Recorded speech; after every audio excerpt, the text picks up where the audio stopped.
For things that are like marginal want-to reads, for me, there's an incredible app called Blinkist.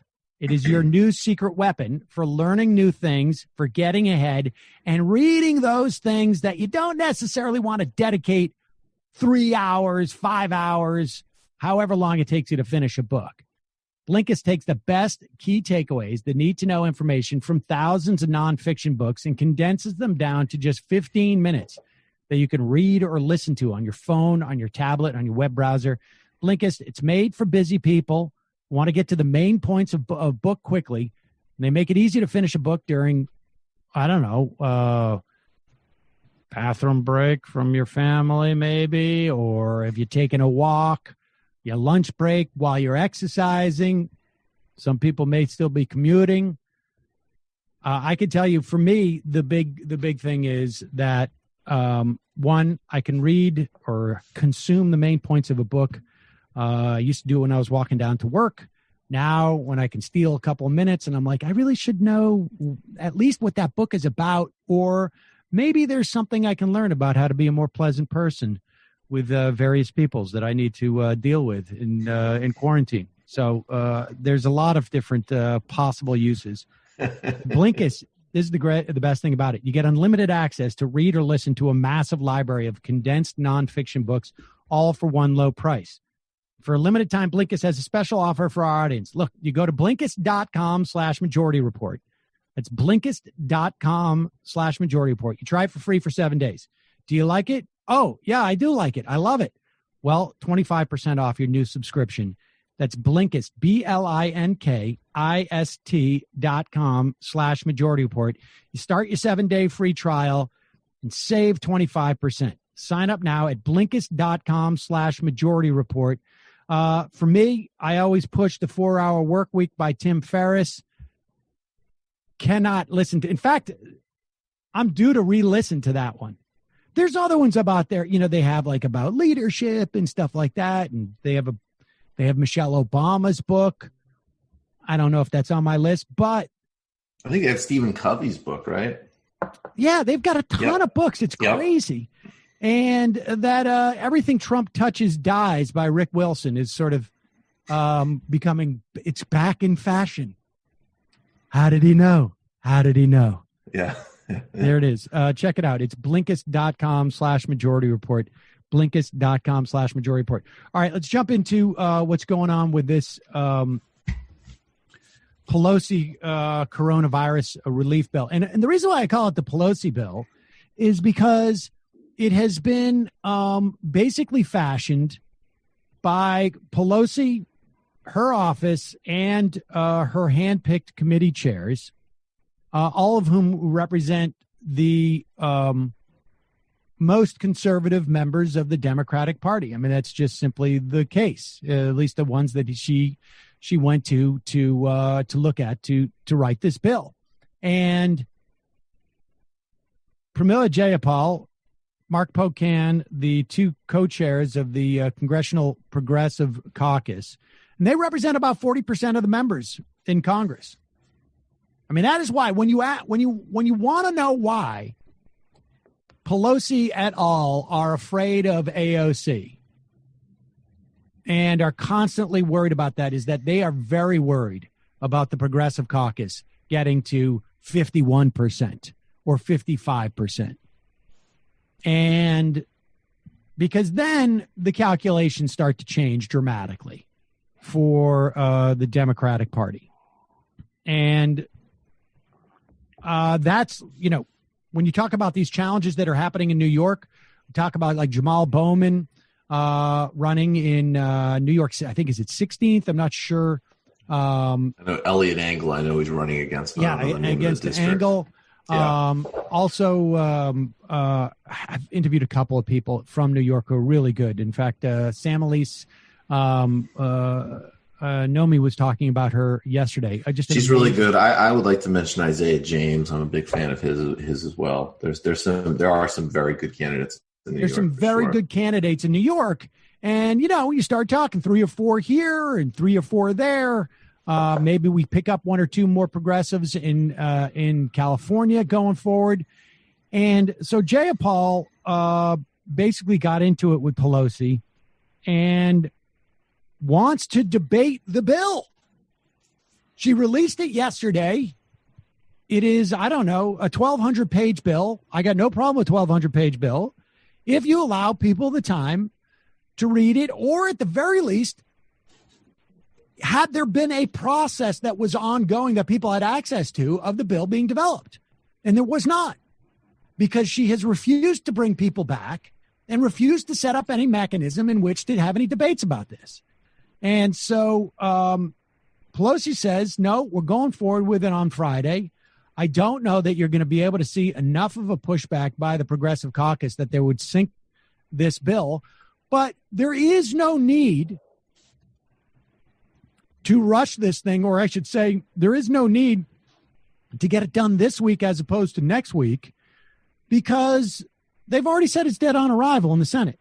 Yeah, it's going to the graveyard. I mean, well, it's like I will say this. This will exist because it will come a time, and it may be in a week or two, but it's probably going to be like in a month or two, where the Senate Republicans will have to decide that we've got to do something because the economy's cratering. But there's no way that this is passing, this bill. Anything that the House produces, this or something better or something worse, is not getting passed by the Senate next week. Okay. So there isn't that time, right. That's all. That's all not time sensitive right. In that way. Right. And then, okay, so you put that aside. So what is the point of this bill? The point of this bill is to send a message, to show the distinctions between the Democratic Party and the Republican Party, to make the Republicans pay a political price for not doing these things. Right? I mean, this is a message bill, and I am all for message bills. I am all for, in this situation, when you can't pass it, I am all for things that are bound to lose, but will be effective politically. So what you would want if you were going to do an effective messaging bill, if you genuinely wanted a message bill, as opposed to a laundry list of stuff that you're going to be able to say to Jim in Indiana, Mary in Arizona, well, you can run on this and you can run on that. But if you want to nationalize the election, if you want to make Donald Trump look bad, which is going to be the way that any Democrat wins in this election, is because people coming out to vote against Donald Trump. That's what 2018 was all about, and everybody knows it. You would want this to be discussed at length. You would want there to be debate about this bill because you would want to present these different options to the American public. And that is not what Nancy Pelosi wants. And so we get stuff. And look, and if this is supposed to be a marker, if this is supposed to be your opening salvo, you're going to go in and say, we're going to fund. Axios is reporting today that there are 27 million people who have lost their employer health insurance at this point. 27 million people. And the Democrats are proposing subsidizing insurance companies who are doing great, incidentally. They are doing fine during this. They're soaring. They're thriving. They're thriving. And they're transitioning to greatness. They're transitioning to greatness. And they're going to subsidize insurance companies by paying for COBRA, which is the single most expensive insurance product I think that they have ever made, ever, and exists.